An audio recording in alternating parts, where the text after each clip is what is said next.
Well, hello there, you faithful few, and welcome back to DMS Adventures, where it makes total sense if you just want to put up your tents.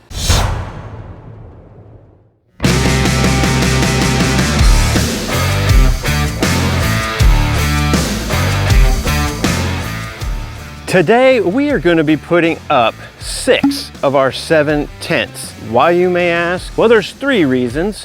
One is we have some rain coming in this weekend, and I have yet to figure out whether any of the tents need any waterproofing, sealing the seams, spraying the fabric.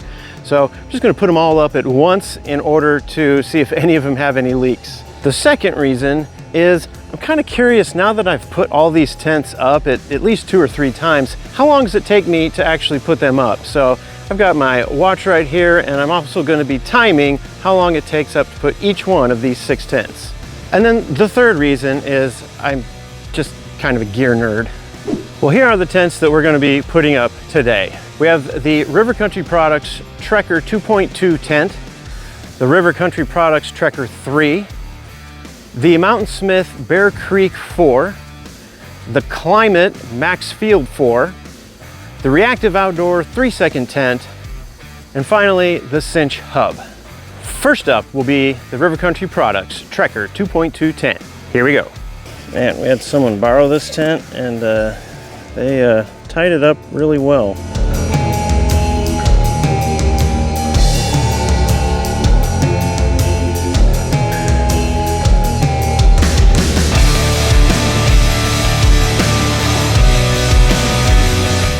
All right, there it is, the Trekker 2.2 tent put up in 4 minutes and 17 seconds.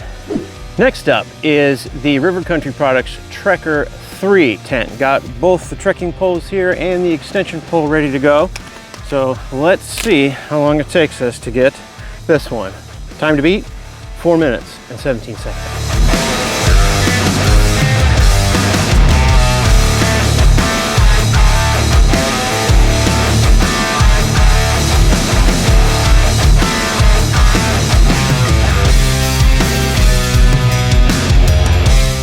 Time, 5 minutes, 18 seconds. So about an extra minute.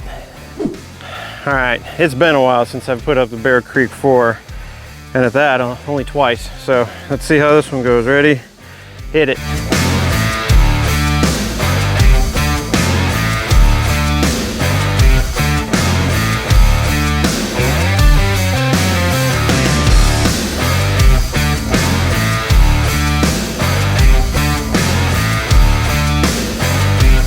Mentioned I hate rain flies.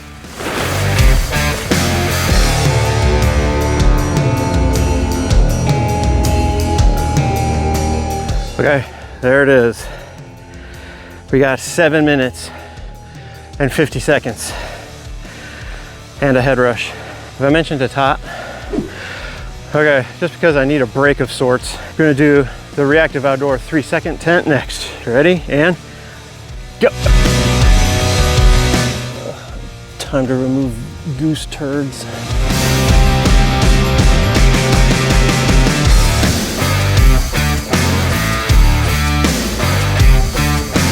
All right, that's it for the Reactive Outdoor 3-second tent. Not quite 3 seconds, but 3 minutes, 15 seconds. Not too bad. The quickest one so far. So next up is the Climate Max Field 4, and since I didn't use a ground tarp under any of the other tents, I'm not going to put this one under here either, just so that it's a fair comparison. All right, ready? Hit it.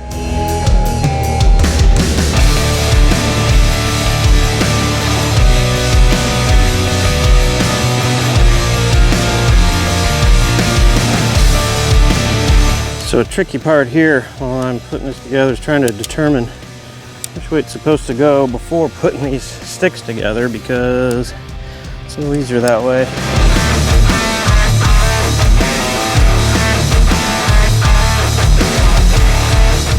How is this flipped? This Max Field. It's gonna rain on me. All right, you faithful few, something is amiss. I do not have something correct here because I got orange going into gray. And it's starting to rain on me. Don't rain yet.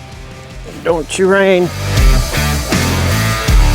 Told you there was rain coming, you faithful few. It's a little ahead of schedule.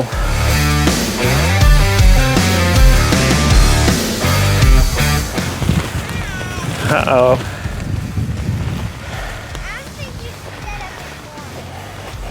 Pause. All right, you faithful few. The rain came early. It's irritating. I got to get the rain fly on the Maxfield.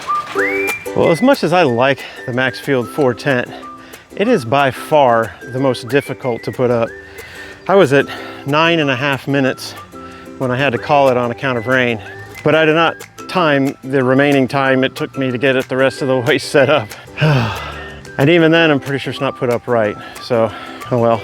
The cinch hub tent is gonna have to wait for the rain to pass, if it even does. Okay, now that that irritating little rainstorm has come through, we're moving on. So although I don't have an official time for putting up the Maxfield 4, I guarantee it was over 10 minutes. So had some issues. Okay, but now we're moving on to the cinch hub, which I have not put this tent up in like 2 years. So I'm gonna see how this goes. Ready? Let's do it. Yeah, the inner tent will need to be hung, which will definitely take some extra time.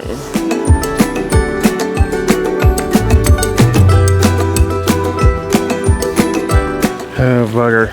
Yep, you can tell it's been a while.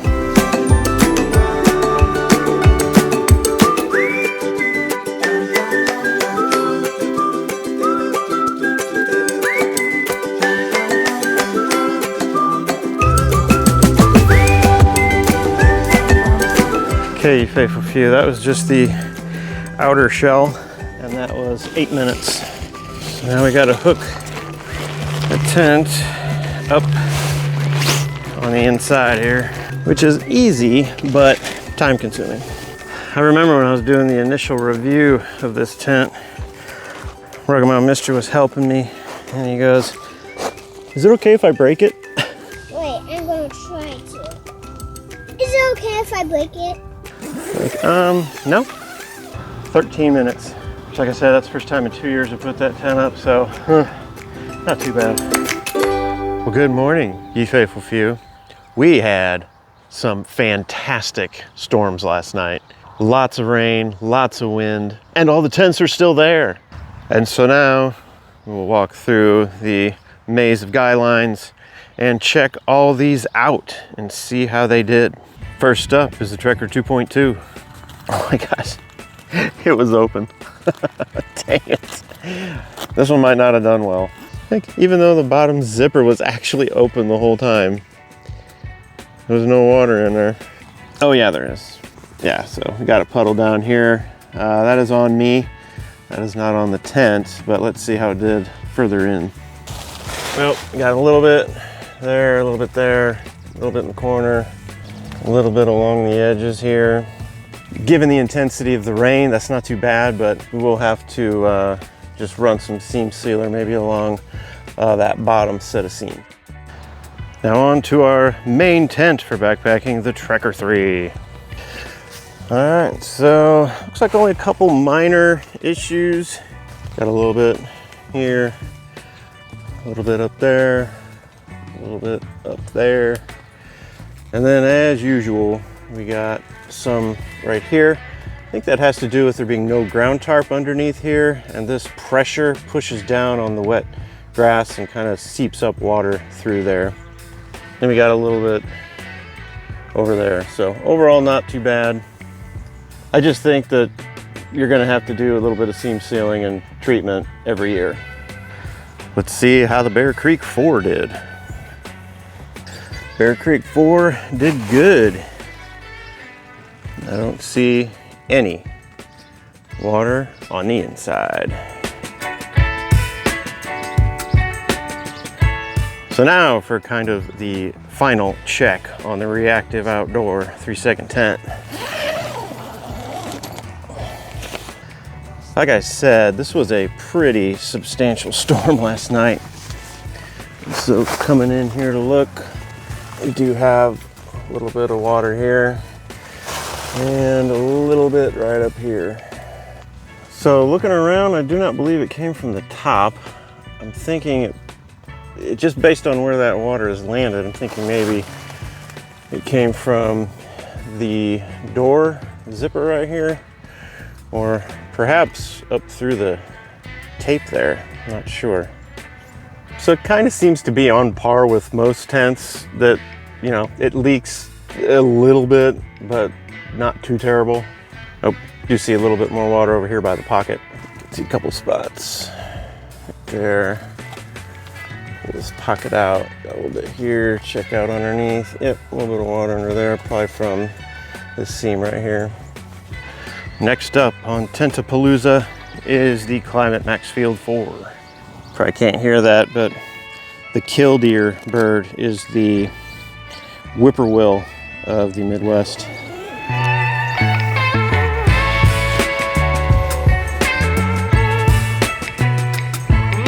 Oh my goodness, I left the door open on this one too, or at least the mesh.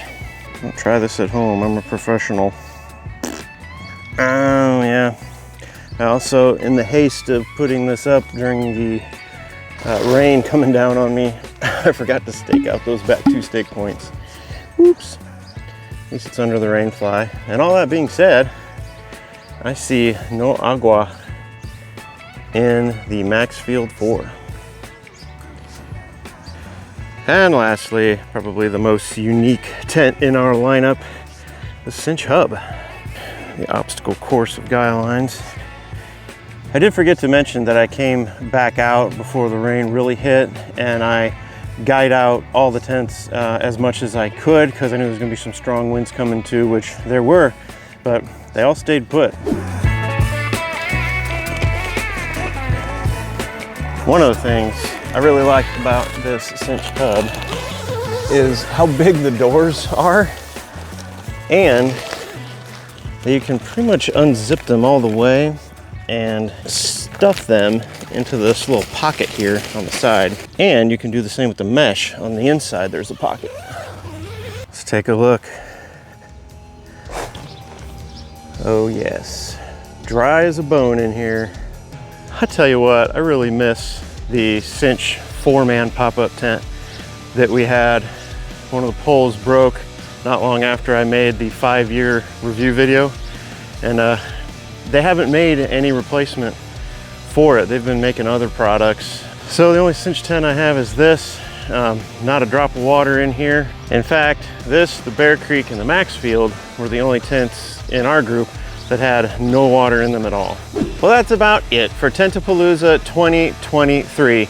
I would do some video of taking these things down, but looking at the analytics, no one ever really is interested in how these things come down, just usually how they go up and whether they function well or not. I think we established the 3 things that we set out to do. One, we know how long it takes to put up each one of these tents, except maybe the Maxfield 4, but it's around a little over 10 minutes probably. We know which tents need some attention as far as waterproofing goes and which ones performed flawlessly. And then finally, we established for certain that I am indeed a gear nerd. Well, thanks to all you other gear nerds out there and ye faithful few. And I just want to thank you so much for watching. You all have a great day.